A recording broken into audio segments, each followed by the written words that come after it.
Hallelujah. Yan, nag-excited na ba yung katabi mo? Tingnan mo nga yung katabi mo. Sabi mo, partner! Sige, partner! Worship na tayo. Sige po, tayo po'y makakatayo at mag-worship sa ating Panginoon. Sino dito? Talagang sabik siya na mag-worship sa Panginoon. Can I hear amen? Amen po ba? Amen. Hallelujah. Sige po, patuloy natin purihin ang Panginoon. Palakpakan natin si Lord. Hallelujah. Come on. Huwag kang paawat ngayong umaga kung meron matindi gagawin si Lord sa buhay mo. Kaya, sige lang. Purihin natin ang Panginoon. Come on. Dakila ka, Panginoon, dito sa puso ko. Hindi ka nagbabago, ikaw ay totoo. Sa bawat tawag ko, sa bawat tawag ko, tinutugon mo ako. Ako'y walang bago. Ikaw ang kasama ko. Minsan pawitin mo, dakila ka. Dakila ka, Panginoon, dito sa puso ko. Hindi ka nagbabago, ikaw ay totoo. Sa bawat tawag ko, tinutugon mo ako. Ako'y walang tago. Ikaw ay kasama ko. Sige lang, patuloy mo palakpakan ng ating Panginoon. Come on. Yung best na papuri para sa ating Panginoon, yan ang deserve mo. Magkaroon tayo ng pusong sabik sa presensya ng Panginoon. Come on, awitin natin. Puso ko'y nananabik sa banal mong pag-ibig. Yakap mo walang mali, nadarama bawat saglit. Hindi mapapantayan ang wagas mong pag-ibig na kahit sino pa man. Jesus, ikaw lamang. Hallelujah. Sabi lang, come on. Awitan mo si Lord. Purihin ang kanyang ngalan. Hallelujah. Pangyarihan mong taglay, buhay ay lumaya. Kagalingan ay nakamtan, buhay ay sumula. Karapat-dapat na, napapurihan ka, pasasalamat ay sambahin ko'y na. Puso ko'y nananabik sa banal mong pag-ibig. Yakap mong walang maliw, nadarama bawat saglit. Hindi mapapantayan ang wagas mong pag-ibig ng kahit sino pa man. Minsan pawitin mo. Puso ko'y nananabik sa banal mong pag-ibig. Yakap mong walang maliw, nadarama bawat saglit. Hindi mapapantayan ang wagas mong pag-ibig na kahit sino pa man. Jesus, ikaw lamang. Hallelujah. Tunay nga, Jesus, ikaw lamang. Ikaw ang manguna sa aming buhay. Kami tunay nga nananabik sa iyo. Hallelujah. Pinatunayan mo, kapangyarihan mo. Pinatunayan mo ang pag-ibig mo. Pinatunayan mo sa buong mundo. Ikaw lamang ang Diyos, buhay ka't totoo.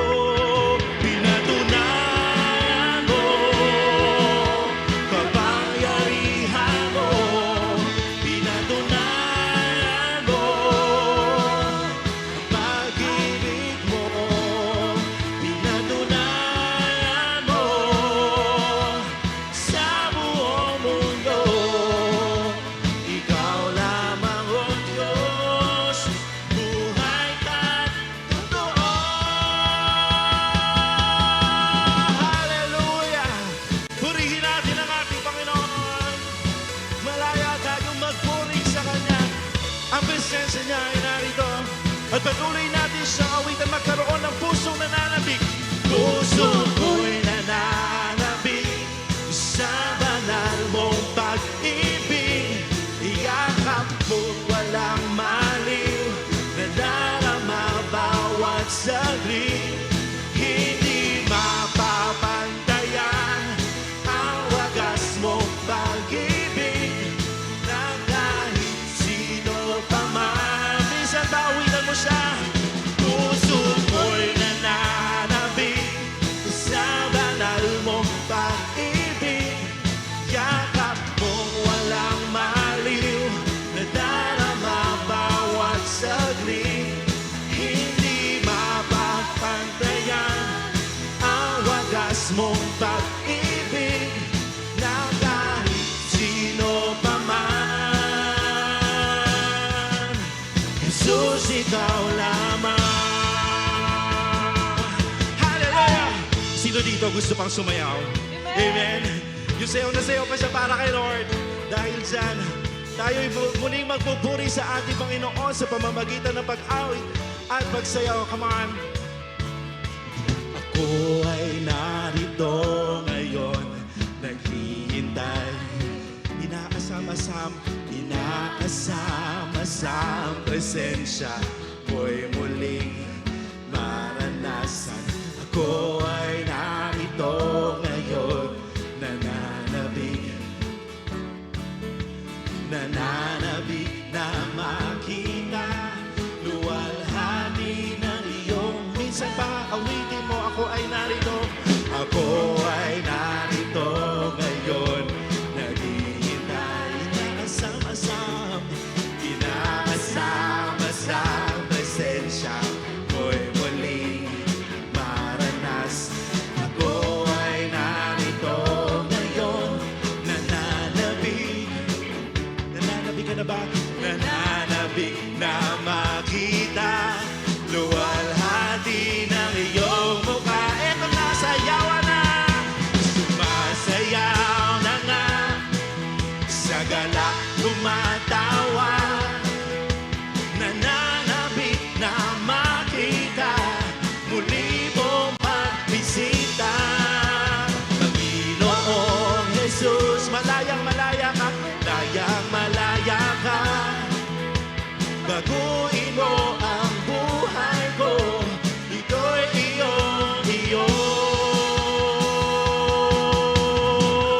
Hallelujah. Sige lang. Alam ko may ibubuga pa yung sayaw natin eh. Para kay Lord. Ibigay mo yung best mo. Come on. Dapat sabik tayo sa presensya ng Panginoon. Muli tayo umawi. Ako ay narito ngayon, naghihintay. Inaasam-asam presensya mo'y muling maranasan. Ako ay narito ngayon, nananabik ka na ba? Nananabik na makita, luwalhati ng iyong mukha. Sumasayaw na nga, come on, sa galak tumatawa. Nananabik na makita, muli mo magbisita. Panginoong Jesus, Panginoong Jesus, malayang malaya ka. Baguhin mo ang buhay ko, ito'y iyong sumasayaw na nga, sa galak tumatawa. Come on church, sige lang, ibigay mo yung best mo. Di na makita, muli mong pagbisita. Panginoong Jesus, malayang malaya ka, yang malaya ka. Baguhin mo ang buhay ko, ito'y iyong. Baguhin mo ang buhay ko, baguhin mo ang buhay ko, ito'y iyong. Minsan ba sa huling pagkakataon, baguhin mo ang buhay ko, ito'y iyo.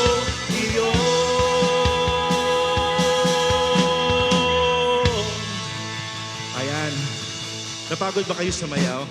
Sige dyan. Dahil dyan, Muli tayong iikot dito sa ating church at tayo ay babatiin natin ang ating mga kasamahan. Sige po, it's time for our Light 60. Kaya ikot po tayo, wag po kayong mahiya. Come on. Hallelujah.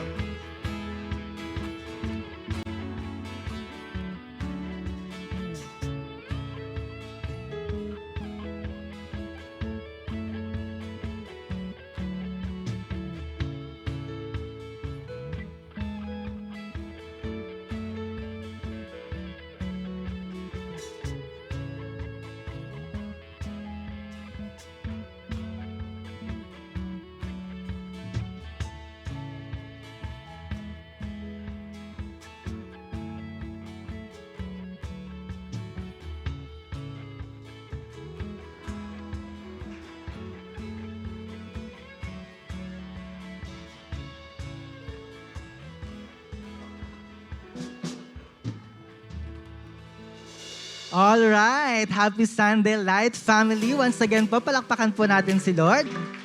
Amen. And bago po tayo umupo, sabi mo dyan sa partner mo or sa katabi mo, I'm glad to celebrate with you today. Ayan, sige po, makakaupo na po ang bawat isa.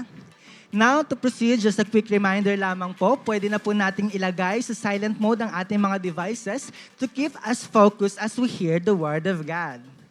Ayan, naka-silent mode na po ba ang lahat? Praise God! Sige po, thank you po for your cooperation. And now, for the latest update in our church, here's our light news. First off, sa ating mga SOD student, ayan po, may mga SOD student po ba dito?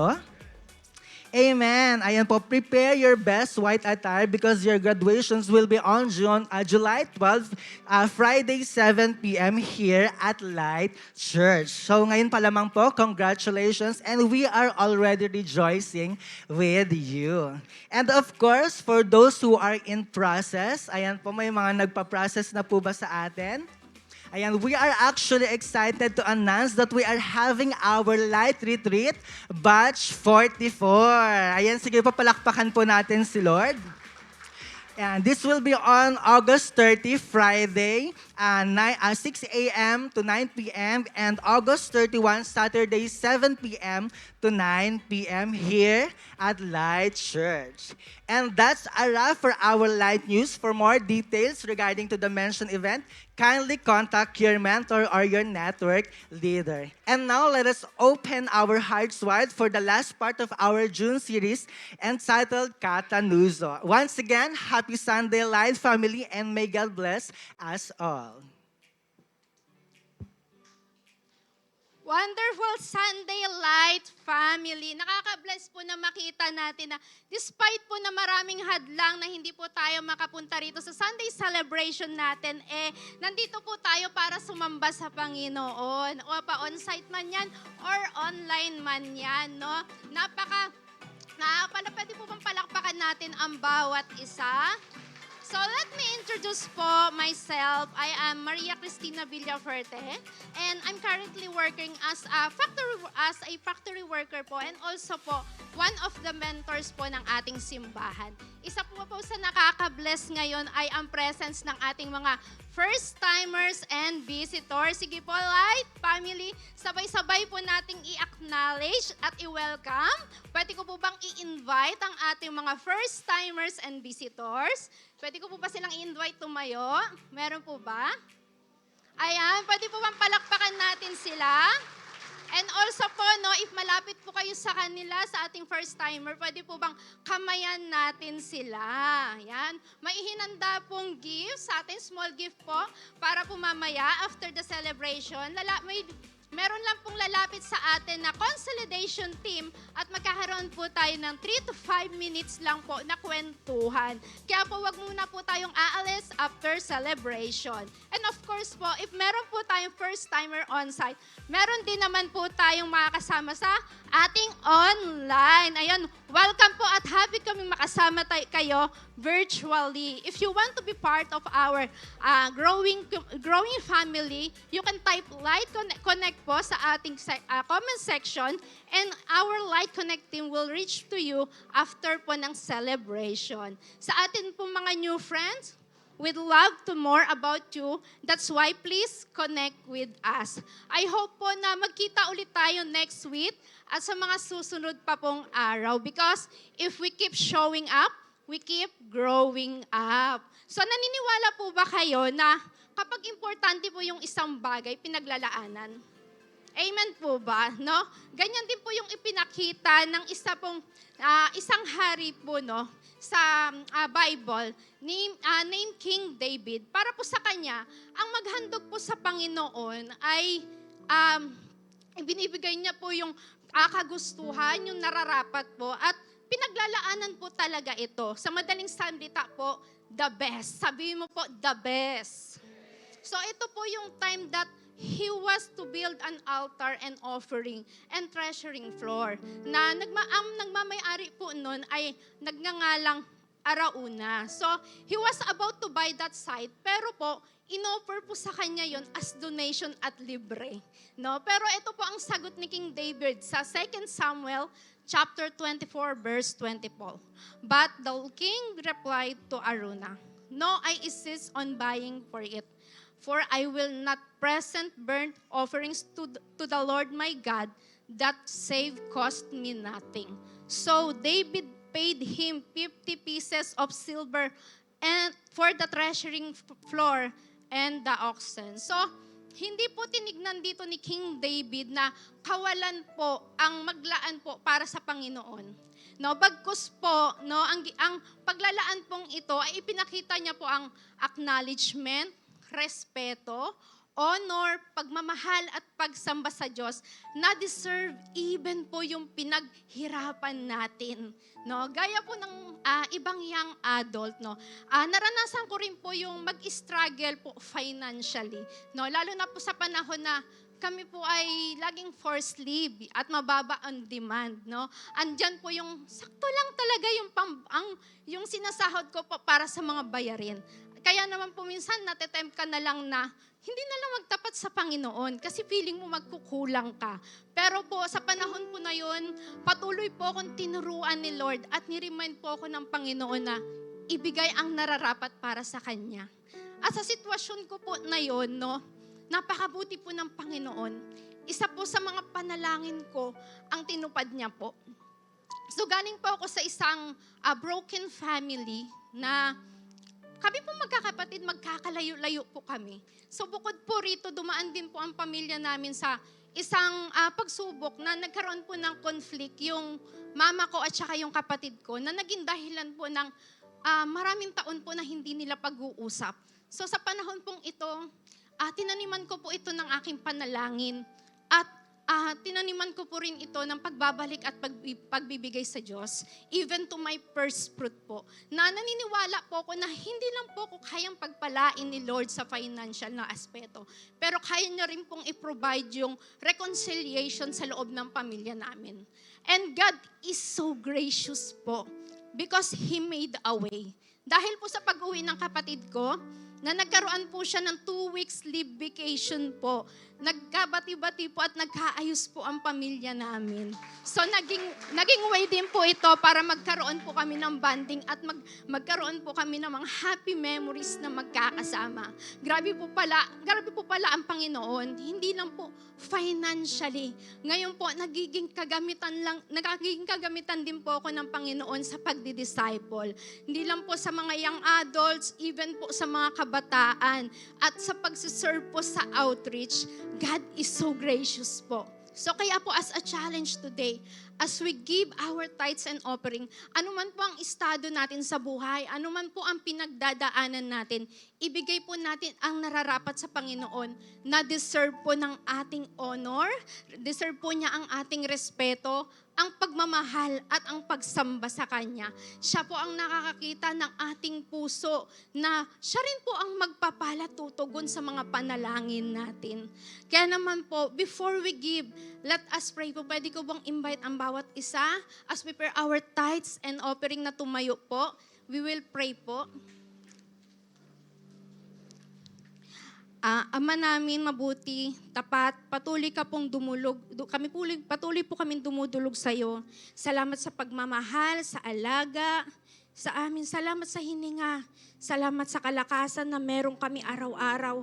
Sa mga oras na to, we are acknowledging na lahat po ng meron kami ay galing sa iyo.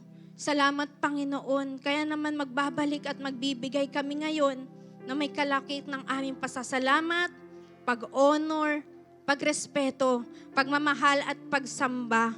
We will give our best because you deserve it, Lord.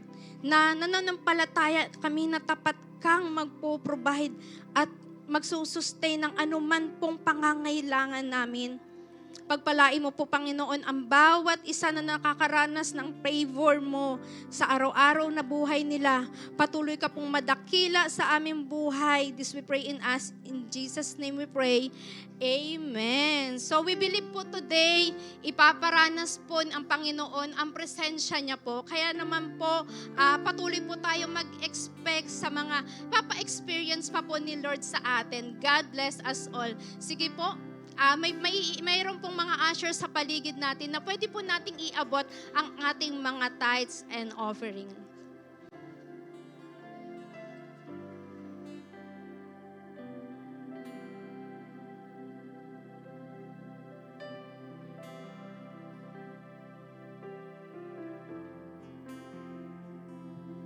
Amen.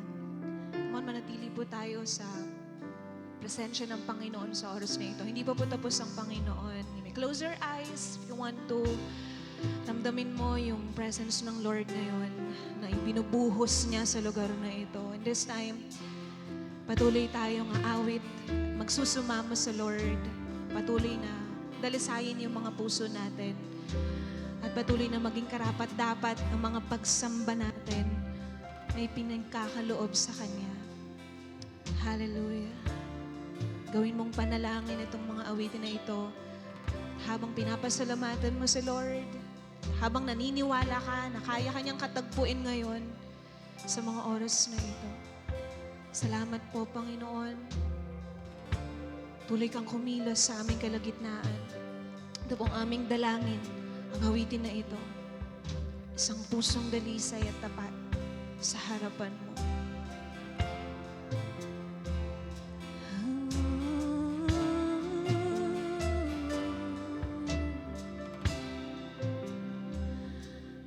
Pusong dalisay ang aking nais. Nalikhain mo, O Diyos, para sa akin. Pusong dalisay ang aking nais. Nalikhain mo, O Diyos, para sa akin. Minsan pa, pusong dalisay ang aking nais. Nalikhain mo, Diyos, para sa akin. Pusong dalisay ang aking nais. Nalikhain mo, Diyos, para sa akin. Isang pusong tapat na sa'yo'y nagmamahal. Isang pusong sa'yo'y walang alinlangan. Isang pusong itinitipon na ika'y parangalan. Handog ko'y pagpupuri sa'yo lamang, Jesus.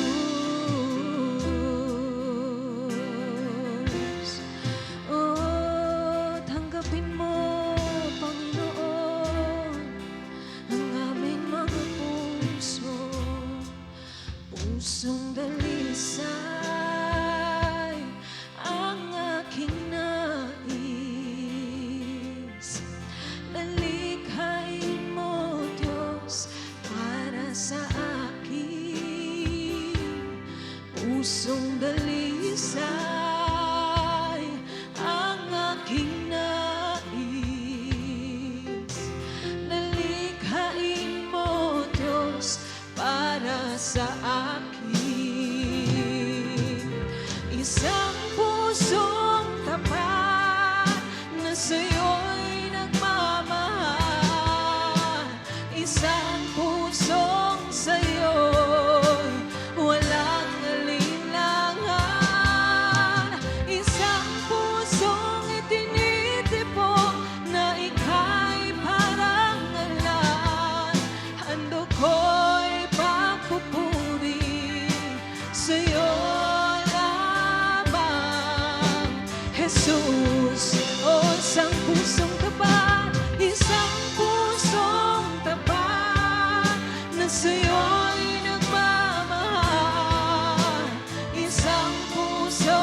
ko'y pagpupuri sa'yo lamang, Jesus.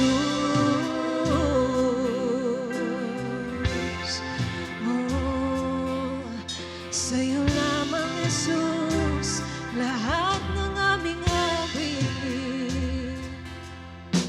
Awitin ko man lahat ng awit sa mundo, di kayang ilarawan ng kadakilaan mo. Kulang ang lahat ng tula, kulang maging mga salita upang ihayag ang kabutihan mo. Oh, awitin ko man lahat ng awit sa mundo, di kayang ilarawan ang kadakilaan mo. Kulang ang lahat ng tula, kulang maging mga salita upang ihayag ang kabutihan mo. Wala kang katulad, wala nang hihigit sa'yo. Wala kang katulad, wala nang papantay sa'yo. Ikaw ang Diyos noon pa man, maging ngayon at kailanman. Sa habang panahon, wala kang katulad, wala kang katulad, wala kang katulad. Oh, walang hihigit sa'yo, Panginoon. Ikaw ang Diyos noon pa man, maging ngayon at kailanman. Sa habang panahon, wala kang katulad, wala kang katulad, wala nang hihigit sa'yo. Wala kang katulad, wala nang papantay sa'yo. Ikaw ang Diyos noon pa man, maging ngayon at kailanman. Sa habang panahon, wala kang katulad, wala kang katulad, Panginoon.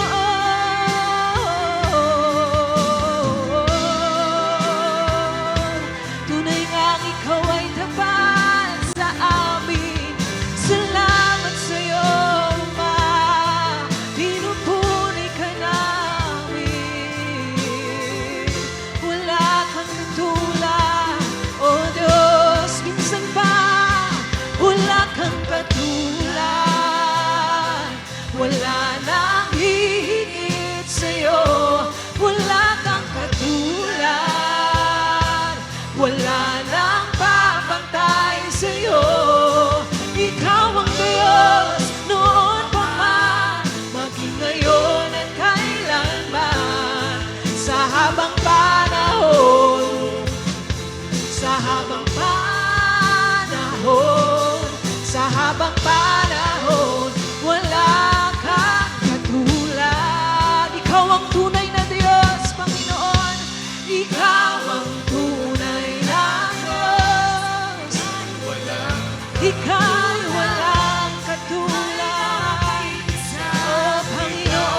minsan pa, ikaw ang tunay na Diyos.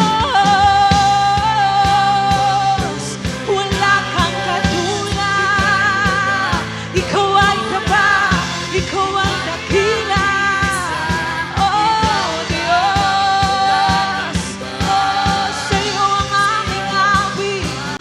Tingin ang aming tinig, Panginoon. Isisigaw sa buong mundo. Isisigaw, isisigaw sa buong mundo. Isisigaw, isisigaw sa buong mundo. Kadakilaan mo.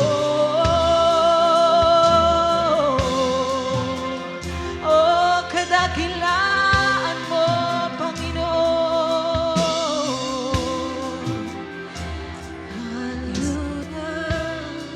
Thank you, Jesus. Panginoon, tunay nga na dakila ka sa buhay namin. At wala kaming itataas na pangalan sa lugar na ito, kundi pangalan mo lang. Dahil mabuti ka sa amin. Hindi ka nagkulang sa amin. Napakabuti mo, O Diyos, sa buhay namin, O God. Lord, we thank you for this life. We thank you for this morning. Salamat, O Diyos, sa pagkakataon na humarap kami sa iyo, magpuri kami sa iyo, kumanta kami sa iyo. Because you deserve it, O God. You deserve the praises and the worship of your people, O God. You deserve ang pananampalataya namin, Panginoon, sa iyo, God. Maraming salamat, O Diyos. Lord, we ask the Holy Spirit, we ask you, Holy Spirit, na i-ready po ang mga puso namin. I-ready kami ngayon sa pakikinig. I-ready ang mga tenga namin. Because we know na meron kang mensahe sa amin ngayong araw na ito. At hindi po kami lalabas sa lugar na to na hindi po nakinig sa iyo, na walang naayos sa amin. Bagkus tutugon kami sa iyong salita, O God. We thank you, Jesus. You soften our heart, O God. Maging handa kami sa salita mo. Maraming salamat po. We give you all the praise. We give you all the glory. Ikaw lang, Panginoon. Tinataas namin ang pangalan mo. Sa pangalan ni Jesus. Amen, amen, amen. Sige po, palakpakan natin si Lord. Yung pinakamalakas na palakpak para kay Lord. Amen. Sabi mo sa katabi mo, mabuti si Lord. Makakaupo po tayo. Kumusta po kayo? Happy Sunday, Light Family. This is the last Sunday po ng June, tama po ba? No? So kalahati na po tayo, nakakakalahati na po tayo. No? And also, this is the last Sunday po ng ating series na, ano po yung pangalan ng series natin? Katanuso. Wow, talagang attentive ang bawat isa sa mga bawat Sundays, no? And how many here are blessed po sa series na ito? Na sinasabi po niya na blessing sa akin yung mga bawat linggo na nagdaan kasi marami akong natutunan. Maraming naayos sa akin. Nagkaroon talaga ng cutting of the heart. Amen. No? At dahil doon, inayos ako ni Lord. Taas po ang kamay. Taas po ang kamay. Amen. So in this series po, we've been using the parable of the sower bilang reference po natin ng katanuso. Dahil ito po yung parable na nagtuturo si Jesus tungkol sa iba't ibang klaseng response ng heart ng tao towards God's word. So this parable can be a revelation, maybe sa current situation ng ating mga puso, or maybe it's a warning na baka papunta na pala yung heart natin sa pagiging what? Ano po yung unang heart? Callous? Or pagiging shallow? Or pagiging, last Sunday lang, choked? No?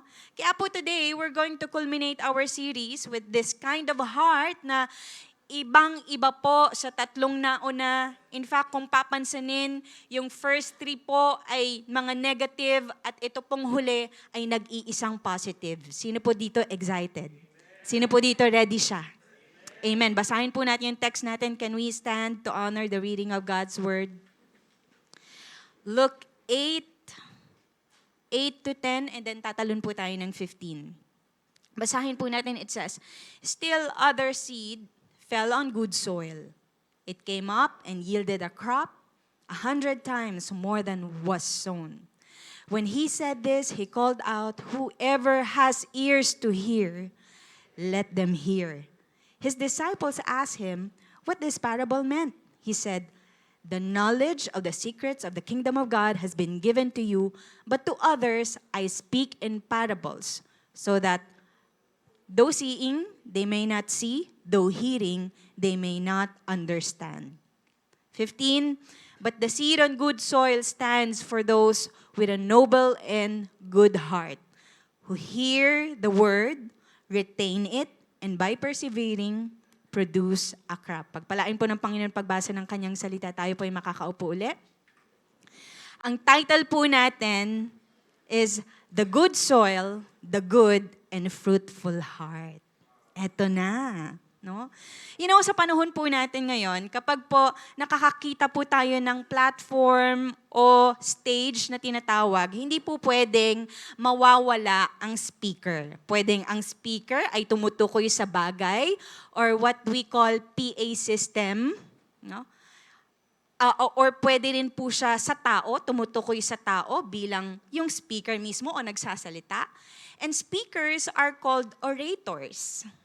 At pag sinabi pong orator, no, they do the oratory. It's a skill of public speaking. At ayon po kay Google, ang tatlong top 3 best orators daw po in the history ay yung pang third po, si Martin Luther King Jr., and then pang second, si JFK, John F. Kennedy. At ang top 1 daw po ay si Winston Churchill. Napansin ko po na, actually ito po, itong tatlong to, napapansin ko po na madalas silang kino-quote ng mga speakers, sa mga TED Talks, ganyan, sa mga preaching din, no, lalo na si Martin Luther King. No. Pero po, para po sa mga babies, ang best orator po nila ay si Miss Rachel. Yung mga mommies dito, relate yan. Okay. Pero para sa akin po, ang pinaka-greatest orator, the greatest preacher, my favorite preacher, the greatest communicator to ever preach ay walang iba kundi si Jesus. I say He's the greatest of all dahil yung word po na pinipreach niya ay siya mismo. He was the Word made flesh. Si Jesus mismo yung Word na nagkatawang tao. So yung pinipreach niya, yung manuscript niya, siya yun mismo. Na parang, biglang naging tao. No? He was the Word made flesh. Pero kahit na po si Jesus, wala siyang 100% rate of response sa kanyang mga audience na kung saan nakakarinig. Alam niya na powerful yung sinasabi niya. He was the Word made flesh. Ipa-follow up niya pa rin yung preaching niya na, He who has ears to hear, let him hear. Siguro kung ikaw yung nandoon, may isip mo, para pala to sa may mga tenga. Teka, may tenga naman ako No? But Jesus understood na sinasabi niya yon not in a literal sense na kung may tenga ka, makinig ka. But Jesus understood that there's a difference between hearing and listening. Tama po ba? Magkaiba yung nakikinig lang at magkaiba din yung what?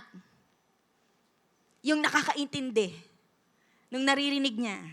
At ito po yung nangyayari sa text po natin ngayon, no? Sa binasa po natin. So, nag-start po si Jesus, mag-preach sa crowd. It's really like a concert, napakarami pong tao, crowded. Kaya po si Jesus, sumakay siya sa boat, ginawa niya po itong stage, at ginawa niyang yung sound wave, no, nung tubig, ay ginawa niyang parang PA system niya, no, para magkaroon ng parang in a way acoustic sound. And I noticed that every time na magpe-preach po siya, he preached about one topic. One topic. Kapag magpe-preach siya, magbibigay siya ng parable, one topic, palaging nakasentro sa isang topic. What's that? The kingdom of God. And sabi ni Jesus, the kingdom of God is like, sa verse 5 po, nung chapter na binasa po natin, sabi niya, a farmer went out to sow his seed. Ang isang farmer daw ay lumabas para what? Mag-sow ng seed. Actually, meron akong seed dito. I have. Nakita niyo po ba yung seed ko? I also have here. Pero meron po ako dito sa kamay ko na seed. Siguro hindi nyo po ito nakikita kasi maliit. By the way, this parable po is the only parable na sinabi po ni Jesus yung meaning niya. Pero hindi sa crowd, pero sa mga disciples. Because they were the ones who sought for the meaning. No? And clearly, he said na ang seed daw po ay sinisimbolo ng what? Ng Word of God. Tama po ba? And this seed, even though it's tiny, is so powerful. Kahit maliit siya, sabi no, it's powerful. It's incredibly powerful. Think of a dragon seed, na napakaliit ng dragon seed na yon. Ayan, kagaya po niyan. It's a dragon seed na, same dragon seed, pwede ko pong ipakain sa mga parikits po natin, kasi si Pastor po meron siyang parikits. Same dragon seed na pwede kong ipakain sa mga ibon is the same dragon seed na pwede kong itanim para maging puno. Are you here? Ganun po ka-powerful yung seed na yon. So sabi po ni Jesus, this is the meaning of the parable. The seed is the Word of God. So His Word works like a seed. So yung salita daw po niya, gumagana siya na parang seed. The analogy is the seed. The analogy of the Word of God is the seed. Meron po bang farmer dito? Taas po ang kamay ng mga farmer po dito. Literal na farmer po talaga. Yung po talagang, yung kinabubuhay po talaga niya ay farming. Ayan, taas po ang kamay. Biglang yung mga nagdaan, hindi po plantita. Iba po ang plantita. Okay. Yung talagang farming, no? Sa mga farmer po, no, I think, sa atin po, hindi natin masyadong nagigets. Pero yung mga farmer po, gets nila. Kasi nasa culture po tayo. Kasi po, tayo ngayon, we are in the culture na gusto natin instant lahat. Pero sa farmer, naiintindihan niya yung process ng seed, ng pagtatanim. Pero tayo, dahil we are not a farmer, maybe may idea tayo, pinag-aralan natin, pero nasa culture po tayo ngayon na gusto natin instant lahat. Na kapag sinabi, today, marireceive mo ang miracle mo. Today is your day, natatayo ka bilang pastor. Our culture today is attractive to what? Instantaneous. Ibig sabihin, yung mabilisan, in a snap. Gusto natin kapag nag-exercise tayo ng isang beses, papayat na. May mga abs na. Gusto natin, kapag nagpaturok tayo ng gluta, puputi na agad. Gusto natin, kapag uminom ng gamot, bababa na agad ang high blood. High blood nga po siya eh. Yung blood pressure, okay? Pag nagpahid na ng mga regimen sa mukha, gaganda na. Gusto natin instant. Gusto natin in a snap. I don't know if that's how you perceive God's word. Pero kasi, ang sabi po ni Jesus, yung word daw po niya, in order for it to work, is like a seed. Is like a seed. Is like a seed. Not a snap. At eto pa, among all 4 landing spots, may tanging spot lang po na pwedeng tumubo ang seed. Saan daw po? Sa good soil. Sa good soil. Actually, kung papansinin po natin yung parable, dalawa lang po ang, I call it landing spot, kasi dalawa lang po ang talagang literal na sinabi doon na soil. Isang rocky soil at good soil. The others are the pathway and thorny. So, hindi siya soil. Ano siya? A landing spot ang tawag sa kanya. Dalawa lang yung soil, the rocky and the good soil. Pero tutubo daw po ang seed. Saan? Sa good soil. Ng mga past weeks po, we have proven na hindi sa pathway, hindi sa rocky, hindi rin sa thorny spot, mabubuhay, mamumunga at lalago ang seed. It should be on a good soil. And if that is so, what makes the soil good and fruitful? Number 1, noble and good. Sabi po doon sa verse. But the seed on good soil stands for those with a noble and good heart. Noble in Greek is kalos. It means beautiful, an outward sign of the inward good. Noble, honorable character. Worthy, honorable. Okay? Attractively good. Good that inspires others to embrace what is lovely. Praiseworthy. Sabi dyan. Good heart naman po is agathos. Ganun din po ang kanyang, actually ganun lang din ang kanyang ang kanyang meaning, intrinsically good. Ibig sabihin, good siya in nature. Makita man sa kanya, makita mo man, o hindi mo man makita, good siya in nature. So, etong dalawang adjectives na ito, noble and good, frequently pinagsasama po sila in Greek ethical writers. Okay? Na ang word po niya ay kalok agathos. Ibig sabihin, nobly good. So palagi silang pinagsasama. Sa version po ni Matthew, the good soil or the good ground is he who hears the word and understands it. The word understand, yung word po niya ni Matthew is understands. The word understands in Greek is asuniaimi. Ibig sabihin to set together, to understand, to perceive, maintindihan. Ito pa po, nasa form siya ng present tense. Ibig sabihin, continually, continuous yung kanyang pag-iintindi. No? Literally, it means to bring together. Meaning, ito daw pong puso na to is able to piece together the puzzle of the gospel. Nabuo niya yung puzzle of the gospel. Kagaya na lang po ng nangyari kay Apostle Paul, na dating pumapatay ng mga Kristiyano, but he was able to put the puzzle together. At naintindihan niya na siya ay sinner, kailangan niya ng Savior, he must repent and receive and believe Jesus. At yun po ang nangyari sa kanya. Sa version naman po ni Mark, ang word naman niya ay accept it. Sabi niya, those who hear the word, accept it. Ang verb, it's a verb, okay? And the word accept naman po ay para dekomai. Para, ibig sabihin near.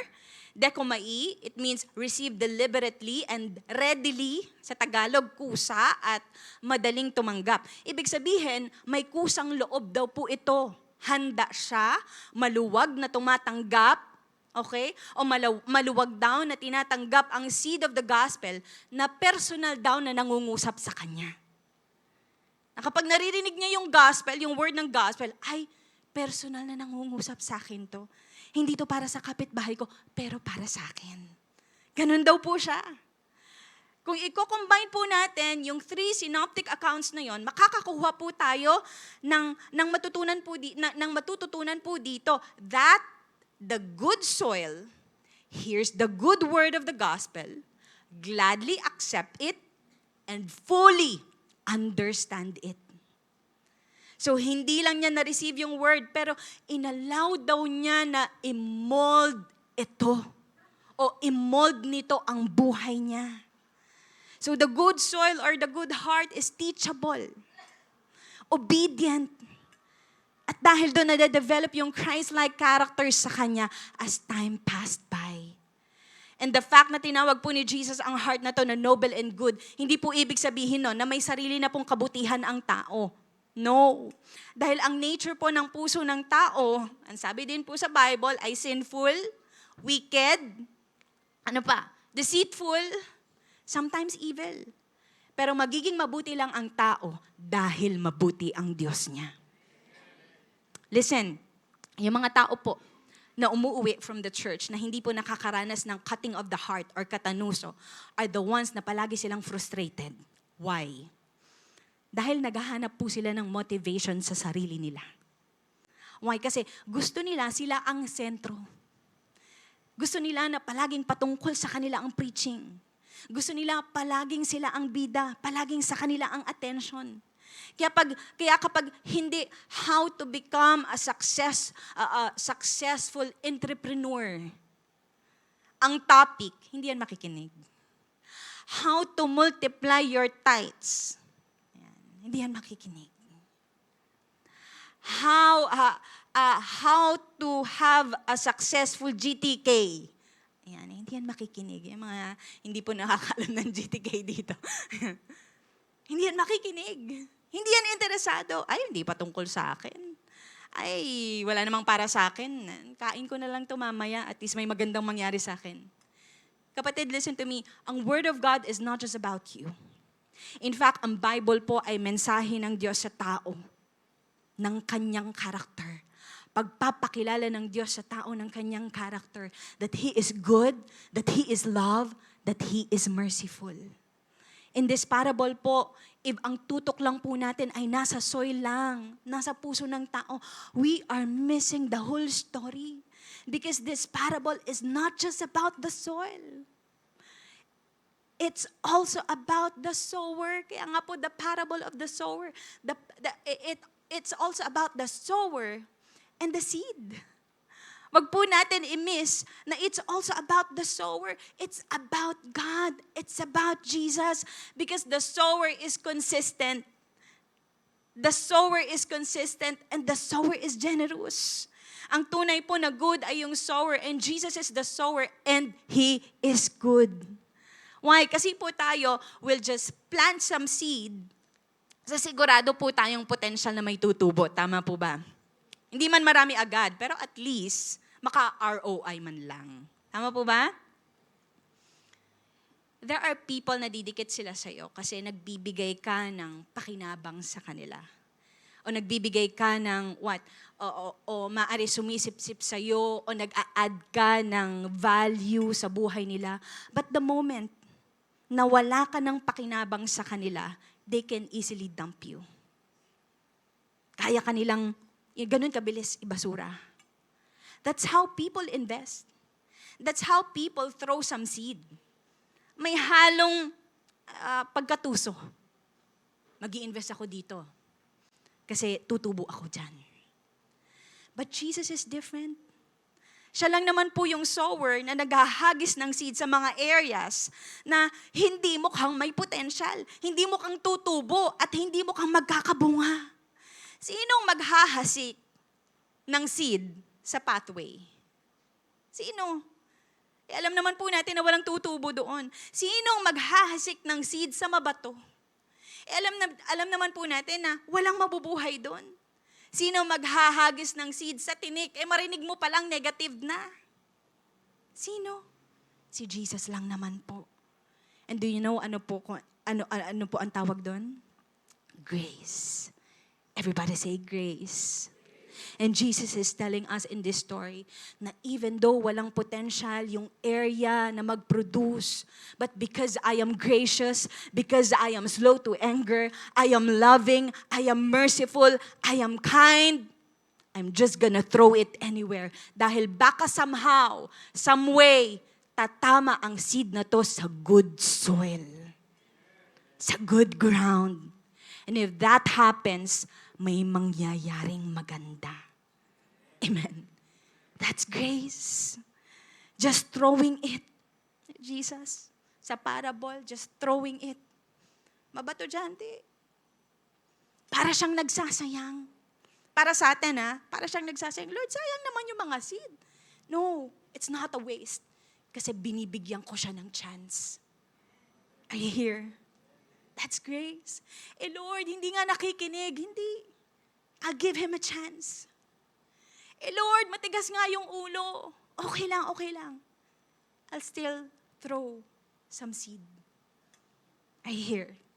Parents, wag po tayo manghinawa na dalhin po natin yung mga, in a way, makukulit po nating mga anak sa church to hear God's word. Wag po tayo magsawa na i-encourage sila through God's word. Be gracious, just like our Father in heaven na gracious sa atin dahil darating po yung time that they will understand. Darating yung time na magkakaroon ng sunay me. Darating yung time that they will be able to put all the puzzles together. Kaya pala eto yung sabi sa preaching. Kasi haharap sila sa buhay nila na kung saan napapagdikit-dikit nila ang puzzle at magigets nila. Kailangan ko si Jesus sa buhay ko. Amen. That's how the seed works in a good soil. Ganon daw po siya mag-work, no? Baka kasi akala po natin, pag naitanim na po natin yung seed, tutubo agad. Mag-iingay agad o gagawa ng ingay. Magpapakita ng passion. Kasi akala natin ganon yun. Minsan magtatangs pa, akala natin ganon. But you see how it works? You see how it works? Sabi doon, throw some seed sa good soil. Tignan natin kung may mangyayari. May narinig po ba kayo? Kahit ako hindi ko narinig eh. Teka, tingnan nga natin, baka magsalita. Wala din eh. Wala akong narinig. Wala akong nakitang nag-shake. Wala akong biglang nakitang tumubo. Pero gusto niyo po ba hintayin pa natin? Kasi baka sakaling may mangyari. Biglang magkaroon ng paa. Try po natin, siguro mga 3 hours. Okay po kayo? Hintay po tayo, 3 hours. Okay, so pwede muna po kayo magkape. Yung mag-CR, gusto po mag-CR muna. Hintayin lang po natin to. Pero the moment na nilagay ko dito, parang walang nangyari. Tama po ba? Akala ko ba powerful? Akala ko ba itong seed na to powerful? Bakit wala akong narinig na ingay? Bakit parang walang nangyayari? Maghihintay yata ako dito ng hanggang next year. Well, sa ngayon, walang nangyayari. But the moment na maitanim siya, maitanim yung seed, parang di mo na nga siya makita eh. At hindi mo alam kung ano bang nangyayari sa kanya doon sa loob. The moment na maitanim mo yung seed, everything can change. Pwedeng may mangyari. Pwedeng may mangyari sa soil na to. Wala pong nangyari nung nilagay ko yung seed. Pero dahil tinanim ko yung seed, meron na siyang potential. Potential na siya na magbago. You know, sometimes nagrarant po tayo kay Lord na, Lord, sabi mo may mangyayari sa buhay ko. Lord, sabi mo yung buhay ko magiging kasiya-siya, pero bakit palagi akong malungkot? Palagi may umaaway sa akin. Palagi akong nakakaharap sa persecution. Sabi mo, Lord, abundant ang life ko, pero bakit hanggang ngayon? Ang dami ko pa rin dapat bayaran. Lord, sabi mo, magiging blessed ako. Pero bakit ngayon parang nanghihingi ako sa kapatid ko? Bakit wala? Bakit parang walang nangyayari sa seed? Are you here? Since seed ang analogy po na ginamit ni Jesus, and it takes time para ang seed po na nilagay natin dito ay mag-grow. Maybe, listen, maybe, kailangan po nating ayusin yung timeline natin for some things na hinihintay natin na mag-produce. Because not everything or not all the things na magaganda na pwedeng mangyari po sa atin ay nangyayari ng instant. Amen. Baka kailangan natin ayusin yung timeline natin. Baka siguro po na-frustrate tayo na dapat may nangyayari dito sa anak ko. Dapat may nangyayari sa asawa ko. Dapat may nangyayari sa finances ko. Dapat may nangyayari sa business ko. Kasi baka ang timeline po natin, 1 week. Bigyan mo yung seed ng 1 week para magkaprutas? Baka lumabas yan si Paing kay. Are you here? Sabi niya, wait lang. May process ako. Nagmamadali? Kasi palagi po tayong inip na inip. Palagi po tayong frustrated. Palagi po tayong downcast dahil hindi nangyayari agad yung ine-expect natin. Are you here? But here's the thing, hindi lang po noble and good, meron ng good soil. Number 2, retaining the word. Sabi doon, who hear the word, retain it. Ito po ang naging problema ng pathway, ng rocky at ng thorny. Wala pong nag-retain. Walang nanatili. In other translations, it says, and hold it firmly. Sa iba naman, ESV sabi, hold it fast. Hold fast in Greek is katekiao. Ibig sabihin po is to have and to hold. So parang marriage, no? To have and to hold. Katabi mo ba yung asawa mo ngayon? Pwede bang hawakan yung asawa mo? Naku, nainggit yung mga hindi kasama yung asawa. Sabi kasi, isama ang asawa. To have and to hold. To keep. I-keep. At ito pong word po na hold fast na to, nasa present tense pa rin. Ibig sabihin, active. Present tense and active voice. No? It talks about, it pertains about the decision of our will. It signifies that holding fast to the truth of the gospel is to be the continual choice. Pagpapatuloy daw ng choice ng ating, will. Kusang loob natin na pinipili ito. So the condition of the heart is noble and good. The response should be to retain the proclamation of the word. Sabi nga po, good hearts receive and hold the word fast. Bad hearts reject and hold the word down. And honestly po, okay, ang pagiging, tapat po natin at pagiging open po ng heart natin, no? Yung pagiging bukas po natin sa salita ng Diyos, ang maglalagay po sa atin ng permanenteng pananampalataya. Kaya siya magre-retain. Why? Because we are open. It's our choice to always open our lives, open our hearts. Kaya siya magre-retain. Kasi kagaya po ng mga response, ng mga naunang kinds of heart, hindi po natin mapipigilan yung mga demonic activities, mga shallowness, materialism na dumaan po sa buhay natin. And the only difference para hindi po matulad sa tatlo na yon is to hold fast His word. To keep it. To retain it. Manatili tayo sa word niya na kahit wala kang nakikitang result, hold it fast firmly. Dahil hindi man ganon kabilis ang resulta, pero alam natin na may nangyayari. Ang tawag po doon ay faith. Everybody say faith. At ang sabi po sa Hebrews, faith comes by what? Hearing. And hearing the word of God. The more na nakikinig ka nakikinig ng salita ng Diyos, the more na kumakapit ka sa Kanya. The more na lumalakas ang pananampalataya mo. When we are holding fast to the Word of God, we will find that in times of trial, persecution, and affliction, the Word of God will hold us fast. Ang Word of God, ang kakapit din sa atin. Ang mag-hold sa atin para hindi bumitaw.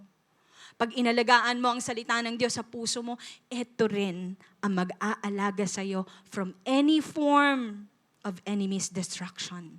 It means that if you will take care of the seed of the word in your heart, the seed will do the rest. The seed will do the rest. And this is supernatural word. And this supernatural word has the power to change your life. Kung lalalim lang po tayo at mananatili and be cultivated, you will be, by persevering, magpuproduce daw po ng crop. Magpuproduce ng fruit. Amen. Kinakailangan, napakahalaga pala na element ang perseverance para ang isang Kristiyano, ang isang believer, ay manatili na nakakapit sa Panginoon. Amen. Kaya sabi mo sa katabi mo, persevere. Amen. And lastly, what makes the soil good and fruitful? Producing fruit with perseverance. We hear the word, retain it, and by persevering, produce a crop. In other translation, and produce fruit with perseverance. Sa ibang translation, it says, bearing fruit. Bearing fruit in Greek is karpophoreo. Literally, yun talaga yun, produce fruit. And again, it's in the present tense. Ibig sabihin, patuloy na nangyayari. Perseverance in Greek is hupomonoi o hupomonai, na ibig sabihin to remain under. Dalawang word po yan, to remain under. No, sa makatwid, ang pusong ito daw po ay under trials, under temptations, pressures, and difficult situations or difficulties, yet patuloy na nagpe-persevere at namumunga ng spiritual fruit. And this is the test of a genuine believer. Let me elaborate this. May isang tao, tutugon siya sa altar call, mananalangin siya ng pagtanggap kay Jesus, i-receive niya si Jesus, uuwi siya na masaya, passionate. Hindi pong pa makikita yung result ng buhay niya na pagsunod sa Panginoon after a day, or after 2 days, or even after a week, even after a month or 2. Paano mo malalaman? Balikan mo siya after a year. Balikan mo siya after 2 years. After 3, after 5 years, after 10 years. The good soil, the noble and good heart holds permanently to the truth and manifest fruit with, sabi doon, perseverance. Nagpe-persevere siya in times. Hindi niya iniiwanan si Lord. Amen. Hindi mo masasabi sa isang tao na dahil lang nag-pray siya sa isang prayer, Kristiyano na siya. Dadaan siya sa testings. And Jesus is teaching na kung tunay daw yan na believer, ang perseverance niya ay magbibigay sa kanya ng fruit. Are you here?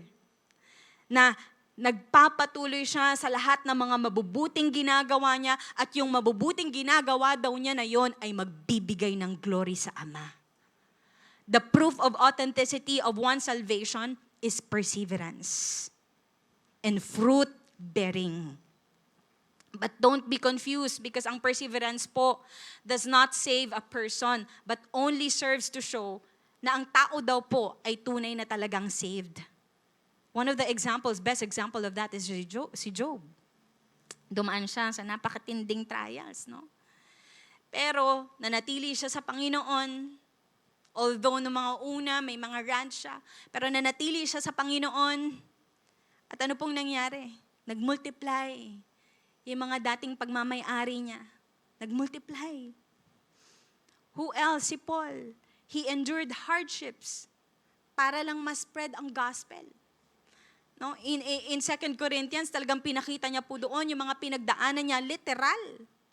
Na parang na-expose daw siya sa kamatayan. Nag-50-50 siya. No? Pero sa kabila nun, nakapag-mission pa, nakapagtayo pa ng mga simbahan, namatay siya na patuloy na nagmamahal sa Diyos. Mga kapatid, ang will po ng Diyos ay mamunga po tayo ng merong perseverance. Why? Because nagpapakita po ito na tunay nga tayong mga disciples ni Christ. Na kung papaano siya, nag-persevere siya, ganun din daw po tayo. Sabi po ni Jesus, "This is to my Father's glory that you bear much fruit, showing yourselves to be my disciples." Meron pong dalawang klase ng fruit, the inner and outer fruit. Yung inner fruit daw po is our attitude. Yung outer naman daw po is our action. Makikita daw po natin yung inner fruit, okay, makikita daw po na may inner fruit yung tao sa kanyang attitude. Dito po papasok ang fruit of the Holy Spirit. Ano po yung sabi doon? But the fruit of the Spirit is what? Love, joy, peace, long-suffering, kindness, goodness, faithfulness, gentleness, and self-control. And obvious daw po na love niya ang Diyos at ang tao. Makikita mo yung galak sa Kanya sa kabila ng mga trial. Makikita mo yung peace sa Kanya sa kabila ng tribulation. Makikita mo yung evidence ng Kanyang transformed life on how He or she deals yung mga bagay na dumarating sa buhay niya. Ang action fruit naman daw po is an outward manifestation na sinasabi ni John. No, 1 John 3:9, sabi niya, "No one born of God makes a practice of sinning. For God's seed abides in him, and he cannot keep on sinning because he has been born of God. Wala daw pong anak ng Diyos na nagpapatuloy pa rin sa pagkakasala dahil ang seed daw po ng Diyos ay nasa kanya. So kung sinasabi niya, no, na siya ay anak ng Diyos, pero siya, sabi dun sa verse sa verse 10, sinasabi niya na siya ay anak ng Diyos, pero yung mga ginagawa naman niya ay hindi parang pang-anak ng Diyos. And sabi doon, and who are the children of the devil? By this, mapapakita daw, no, na evident daw kung sino ang anak ng Diyos at anak ng what? Devil. Sa mga practices daw natin. What's that? To practice righteousness. Ibig sabihin, ang tao daw na sinasabi niya na anak siya ng Diyos ay hindi na nagpapatuloy sa immorality. Hindi na siya nagpapatuloy sa pagpapanggap. Hindi na siya nagnanakaw. Hindi na siya nagpapatuloy sa pagsisinungaling. Hindi na siya nagpapatuloy sa pagmamahal sa pera at sa kamunduhan. Instead, you'll see, ang makikita mo daw sa kanya ay yung fruit ng righteousness na sinasabi po, na katulad po ng sinasabi ni Paul sa Philippian church. Sabi niya, their life will be filled with all the fruits of righteousness. So this kind of heart ay hindi mo maitatago dahil yung attitude niya at yung actions niya ay, magkaparehas, nagtutugma. It's like it has a ripple effect sa buhay ng mga taong natatouch niya. Alam niyo po yung ripple effect? Yung ripple effect, kapag po nagtapon ka sa isang still na water or for example, a pool na tahimik, hindi gumagalaw, and then nagtapon ka doon ng bato or jolens, yung ripple effect daw po, hindi lang gagalaw yung spot na pinagtapunan mo. Pero yung wave kakalat hanggang sa dulo ng tubig. That's the ripple effect. At si Paul, meron po siyang best verse for that. Romans 5:19. For just as through the disobedience of one man, the many were made sinners, so also through the obedience of the one man, the many will be made righteous. And he talks about Jesus. Dahil nagkaroon ng ripple effect ang obedience ni Jesus, kaya tayo naging righteous din. So the result of a noble and good heart na nanatiling kumakapit sa salita ng Diyos ay may maganda raw pong influence sa buhay ng pamilya niya, ng friends niya, at ng community niya. At dahil doon, nagiging fruitful siya. Are you here? Amen. Pwede po ba nating palakpakan si Lord? So ibig sabihin, magtanong daw pala tayo. Kasi evident daw po ang producing crop eh. Ang fruitfulness sa merong good heart, good soil. So magtanong daw po tayo kapag hindi evident sa kanyang mga actions, sa kanyang attitude, ang sinasabi niya. Are you here? Magtatanong tayo, is this really a child of God? Hindi natin ikikritik yung isang tao, pero nagiging salamin siya ng buhay natin. Baka kakakritik ko sa ibang tao, hindi ko na na-e-examine ang buhay ko. Hindi ko na na-e-examine ang puso ko. Kakasabi ko na, siya dapat yun. Siya dapat yun nandito. Siya dapat yung nakikinig. Hindi na natin nakikita yung sarili natin na dapat din pala tayong makinig. Whether bago kang Kristiyano, ngayon ka lang nakarinig ng salita ng Diyos, whether 5 taon ka na o 10, lahat po tayo, he who has an ear to hear, let him hear. Amen. So what makes the soil good and fruitful, noble and good? Retaining the word. Ano po yung last? Producing fruit with perseverance. Out of 4 landing spots ng seed, the pathway, the rocky, the thorny, and the good soil, tanging good soil lang daw po ang merong kakayahan na magpalago and make it fruitful. Only the good soil. This means na tanging good at receptive daw po na puso lang ang merong kakayahan na mag-mature ang salita ng Diyos sa buhay niya. Kaya isa pa yon sa ipagtataka natin, bakit parang walang nangyayari sa salita ng Diyos sa buhay na to? Kung paano ko siya nakilala noong old life niya, paano ko siya naririnig magsalita, ganun pa rin siya magsalita ngayon. Marami pa rin mga bulaklak. Kung paano ko nakikita yung buhay niya noon, after 2 years, ngayon, ganun pa rin siya. Talagang gumigewang-gewang pa rin kapag umuwi.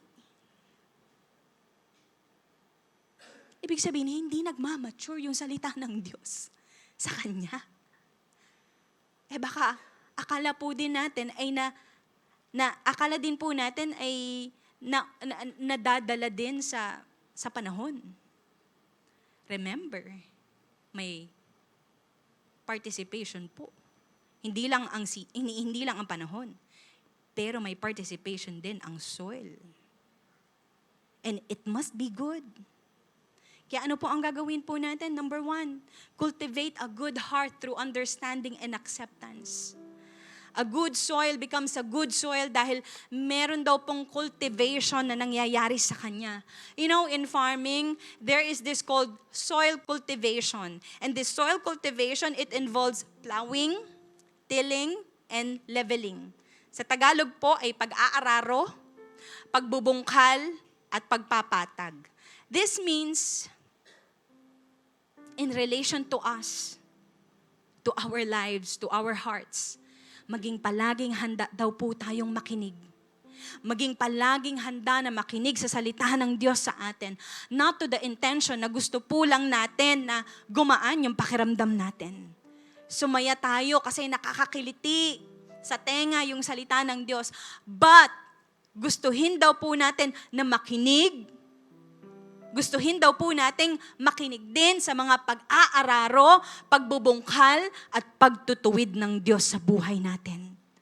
Ibig sabihin, wag lang daw po natin tanggapin ang mga promises ni Lord sa atin.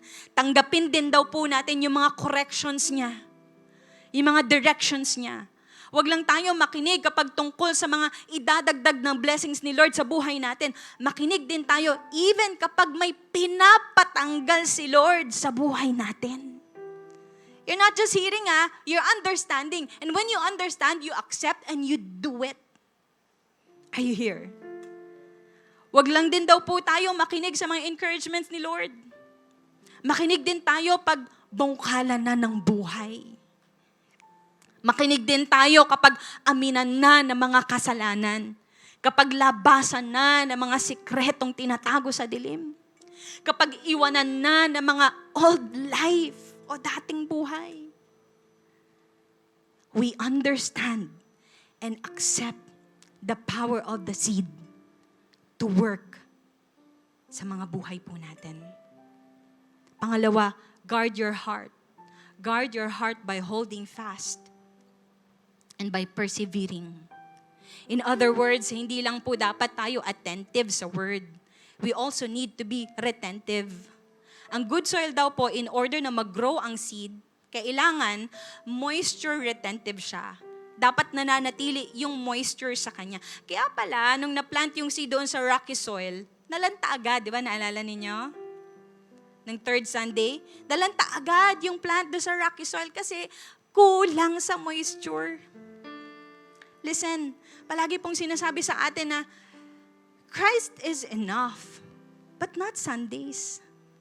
Ibig sabihin, hindi lang Sunday, hindi ka lang tuwing Sunday makikinig kay Lord.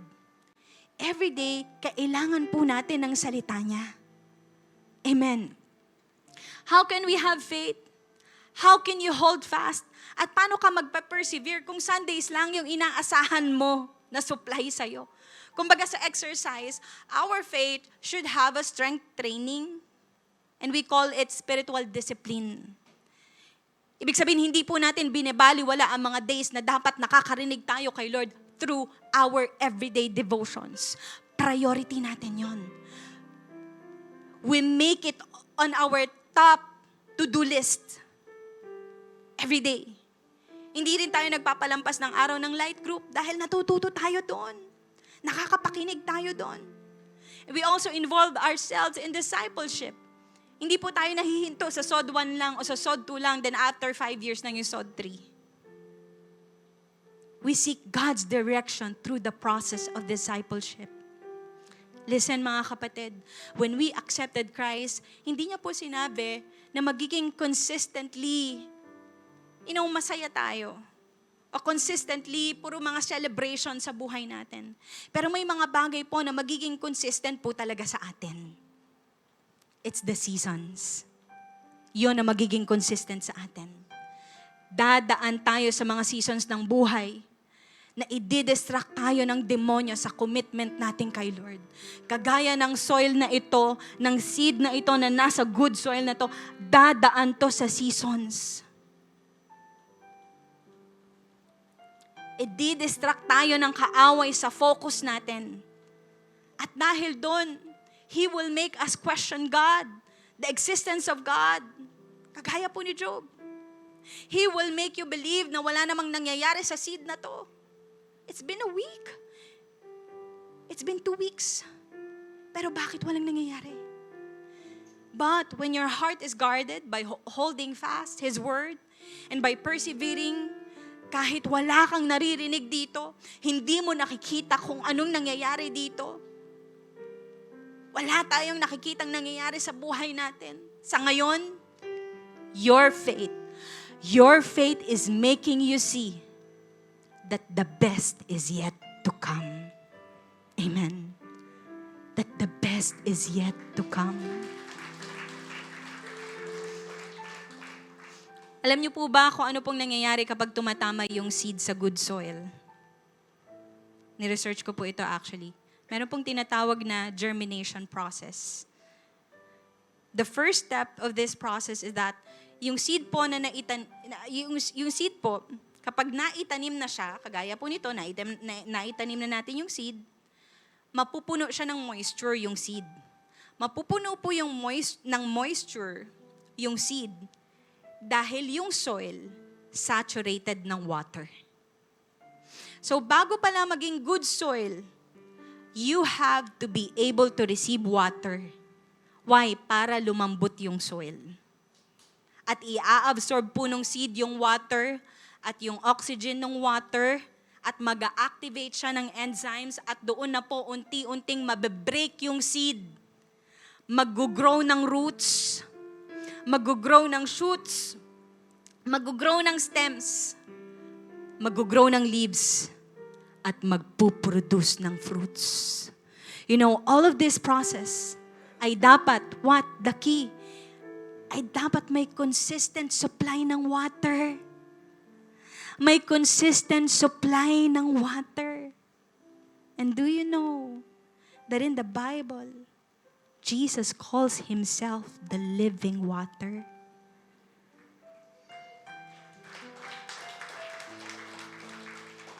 Sabi ni Jesus, let anyone who is thirsty come to me and drink.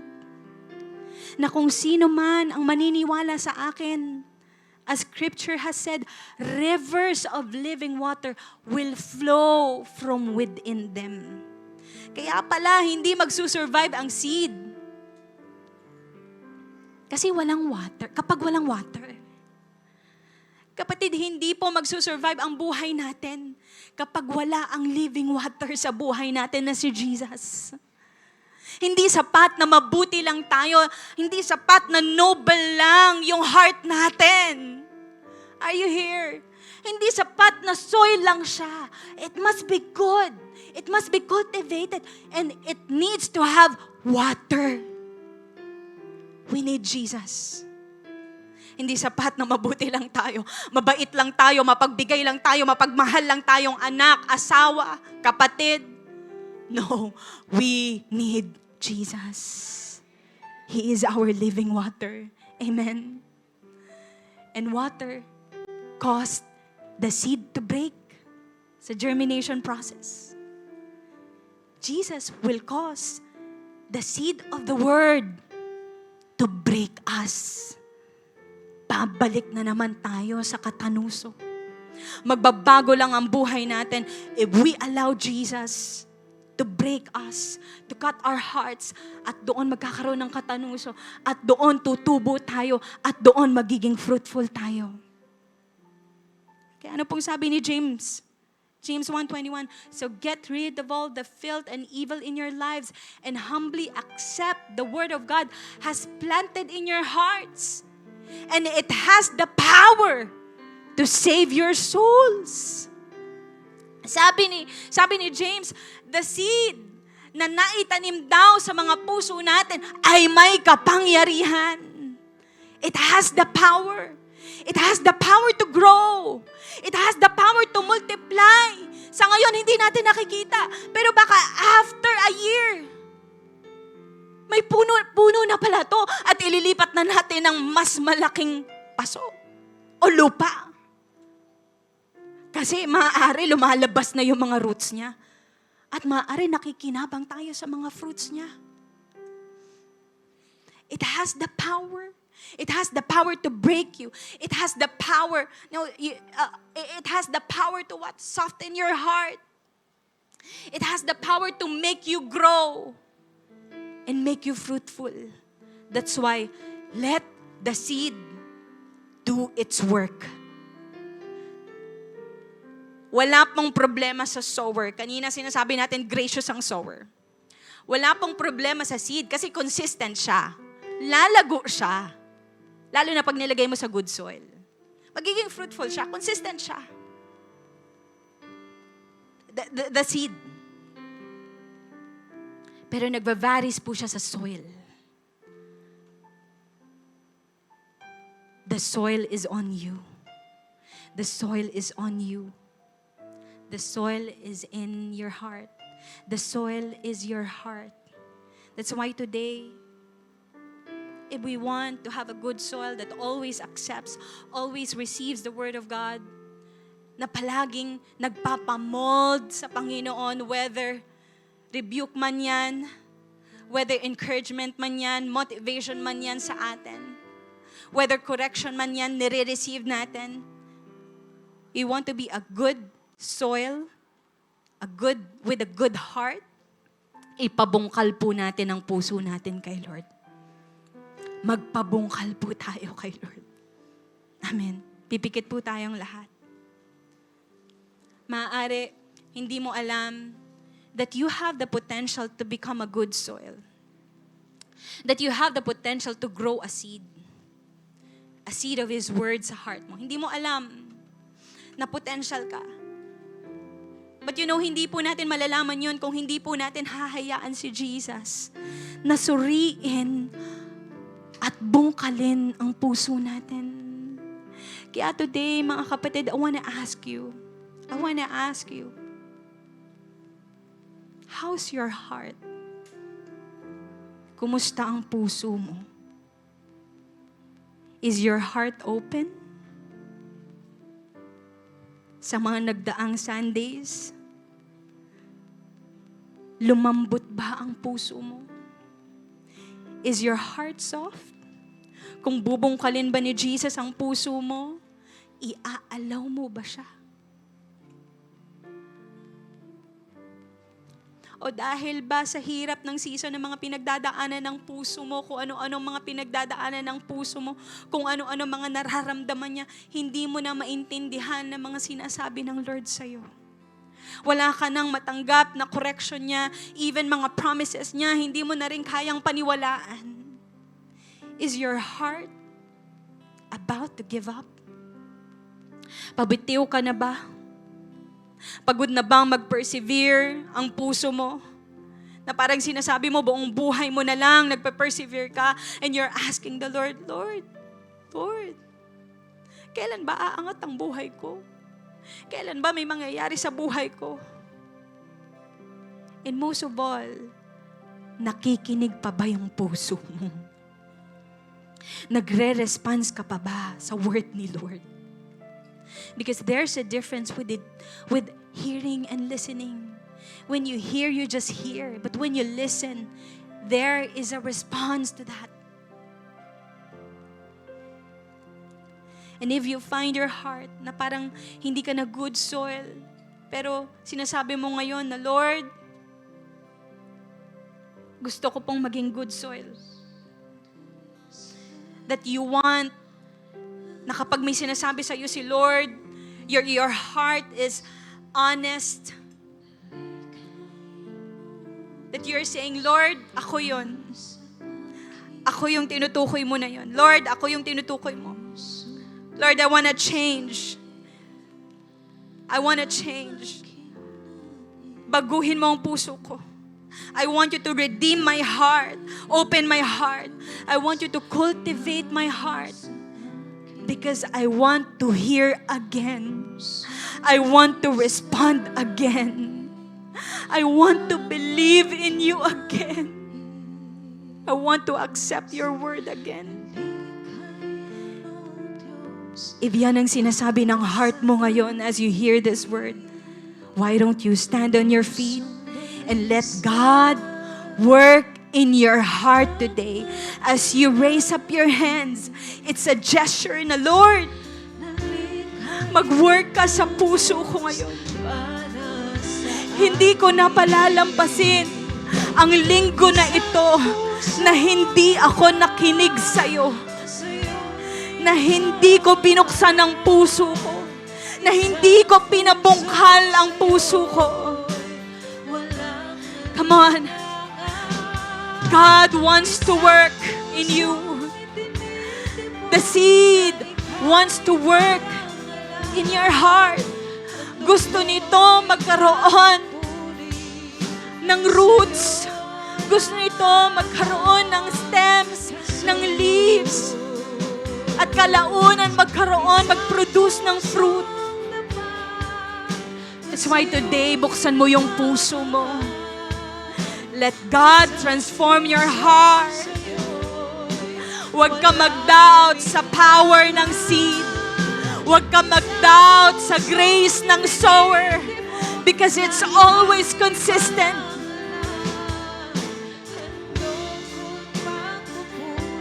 Instead, buksan mo yung puso mo. Magpaayos ka kay Lord. Magpabungkal ka kay Lord. Accept Him. Accept His word.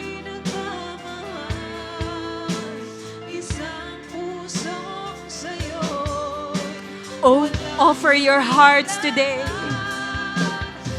Ihalay mo yung puso mo ngayon sa Panginoon.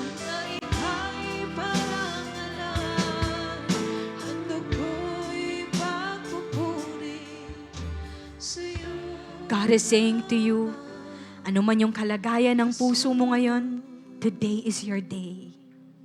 Today is your day.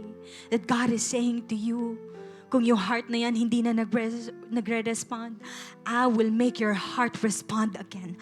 I will make your heart believe again. I will make your heart trust again. I will make your heart hopeful again. Because today, I will start to cultivate that heart. Because I want my seed to grow in that heart. Gusto ko makita kang nagmamature. Sabi ni Lord, gusto ko nakikita kang nagiging fruitful. Gusto ko nakikita kang nananatili, kumakapit sa aking mga salita. That's why I will cultivate you. For you to receive my word every day. Come on, itaas mo yung kamay mo sa Panginoon. Lord, we offer this heart. We open this heart, O God. Lord, napapagod din yung puso namin. Nasasaktan. Gusto nang sumuko.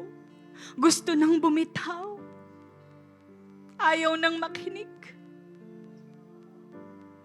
But I know may power, may kapangyarihan sa'yo. May power in believing in you. That's why, Lord, I will come back. Babalik ako sa'yo dahil alam ko that you are the only one that can transform me. You're the only one who can redeem my heart. God, open my heart today. Buksan mo po ang puso ko. I want to receive you. If this is your first time to hear this word and you want to receive Jesus sa buhay mo, I want to lead you in a prayer. Sabihin mo, Panginoong Jesus, sa mga oras po na ito, kinikilala ko na ikaw ay ang makapangyarihang Diyos. At kinikilala ko din na ako ay makasalanan. At hindi ko kayang iligtas ang aking sarili. Wala akong kakayanan na hugasan ang aking mga kasalanan. Kaya sa mga oras na ito, Panginoong Jesus, tinatanggap po kita bilang aking Panginoon at tagapagligtas. At hinahayaan ko ang iyong banal na dugo na maglinis sa akin, maglinis sa aking mga puso. At simula sa araw na ito, ikaw na ang humawak ng buhay ko. Ikaw na ang humawak ng puso ko. Salamat po, Panginoon. Lord, I thank you. Thank you that you are gracious. Thank you that you are a gracious sower. Na even though may mga times na parang doubtful ako, doubtful kami, ayaw na naming maniwala, but you are so gracious enough to throw some seed sa mga puso namin. That's why, God, we pray that the seed na tinanim mo sa amin, we pray that you give us perseverance. You give us patience. That we may increase yung trust namin sa'yo. We may increase yung faith namin sa'yo. At i-guard yung seed na plinant mo sa puso namin ngayong araw na ito. Thank you, Lord. Lord, salamat po sa seed na ito na merong supernatural na kakayahan na mag-produce ng harvest sa buhay namin. Hindi kami manghihinawa na maghintay, manampalataya sa ginagawa mo po sa buhay namin, na magkaroon ng evidence ng fruit sa buhay namin na nagpe-persevere sa iyo, nananatili sa iyo, nag-hold fast sa iyo, at nananatiling mabuti para sa iyo, Panginoon. Lord, we give you our trust. We give you everything, oh God. We give you our heart. Maraming salamat po, Panginoon. Patuloy naming sinusuko ang buhay naming ito sa iyo, God. We thank you, Jesus, and we know, dahil sa ginawa mo po sa buhay namin, oh God, we have the reason to celebrate. Magse-celebrate kami sa ginawa mo po, Panginoon.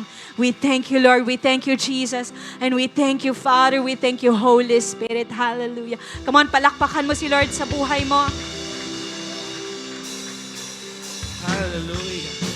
Kaya para sa mga gustong humabol ng kanilang tithes and offering, lapit lang po tayo sa harap. And syempre pa para sa mga natouch ng ating puso at handang magpabungkal ng ating puso sa pamamagitan ng Word of God, tayo po ay muling aawit at magiging sabik sa presensya ng ating Panginoon. Come on! Ako ay narito ngayon, naghihintay, inaasama-sama sa presensya mo'y muling maranasan. Ako ay narito ngayon. Nananabik na ba kayo? Nananabik na makita, luwalhati ng iyong mukha.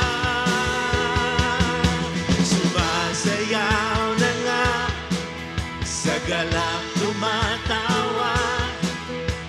Nananabik na makita, muli mo pagbisita. Panginoong Jesus, malayang malaya ka. Baguhin mo ang buhay ko.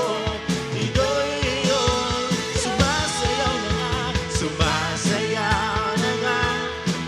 Sa galak tumatawa. Nananabik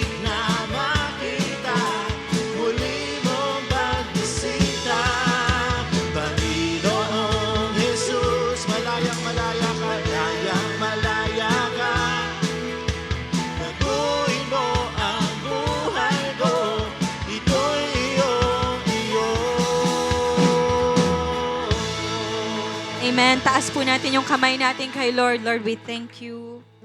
Salamat po, O Diyos, dahil napakamahabagin mong Diyos sa amin. Na kahit na sa una, wala kaming paniniwala sa sarili namin na may kayang mag-grow, na kayang may mangyari, na kayang may mag-change sa buhay namin. Pero ikaw, naniwala ka sa amin. You still throw some seed of your word sa buhay namin, O God. So Lord, we want to be consistent sa buhay namin na ito.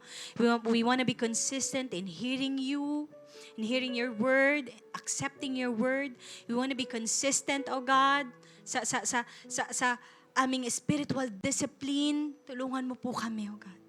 Help us, Holy Spirit, our helper. Tulungan mo po kami na patuloy na mag-persevere, to hold fast sa salita mo. Most especially, pag dumadaan po kami sa mga times ng trials and tribulations ng buhay namin, O God. Lord, we believe that the best is yet to come sa buhay namin. Patuloy kaming maniniwala na may best ka sa buhay namin, O God. We thank you, Lord. We also believe na may best ka sa pamilya namin. Na darating din ang time na makakasama namin sila dito to hear your word, magse-celebrate sa buhay na binago mo at inayos mo sa amin.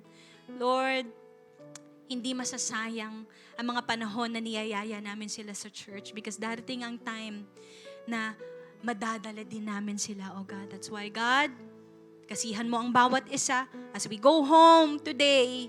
Dala-dala namin ang salita mo. Dala-dala namin ang kapangyarihan na salita mo. It will grow sa mga puso namin, oh God. And it will bring forth fruit, oh God. We thank you, Lord. Maraming salamat po. Tanggapin mong pagpapala ng Panginoon. The Lord bless you and keep you. The Lord makes His face shine upon you and be gracious to you. The Lord turn His face toward you and give you peace. The Lord bless your household, your studies, your business, your marriage, your family, your friends, your community. Pagpalain at i-anoint ka ng Panginoon. In the name of the Father, and of the Son, and of the Holy Spirit. All God's people say aloud, Amen, Amen, Amen. God bless you po. Magbatian po tayo. See you po next Sunday.